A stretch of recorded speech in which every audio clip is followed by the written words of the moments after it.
বৈশাখ জ্যৈষ্ঠ গ্রীষ্মকাল, আষাঢ় শ্রাবণ বর্ষাকাল। এই আষাঢ় শ্রাবণ মাসে প্রচণ্ড পরিমাণে বৃষ্টি হোক বা অল্প পরিমাণে বৃষ্টি হোক, তাল কিন্তু পাকবেই। আর এই পাকা তাল দিয়ে কিন্তু আমরা অনেক ধরনের খাবার তৈরি করে খাই। আর তার মধ্যে একটা রান্না হলো তালের ফুলুরি। অনেকে কিন্তু এটাকে তালের বড়াও বলে, আর আমাদের এখানে এটাকে বলা হয় তালের গুলগুলা। যাই হোক, আজকে সেই তালের গুলগুলাই তোমাদের সাথে শেয়ার করছি। একটা পাত্রে এরকম গাঢ় চাল বাটা নিয়ে তাতে গরম তালের শাঁস, নারকেল কুড়ো, আটা আর কিছুটা ময়দা নুন দিয়ে ভালো করে মেখে নিতে হবে।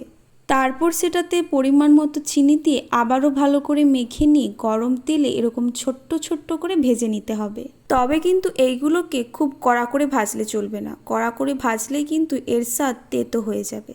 আর ভেজে নিলেই তৈরি গরম গরম তালের গুলগুলা। এই বর্ষাকালে এইগুলো খেতে দারুণ লাগে।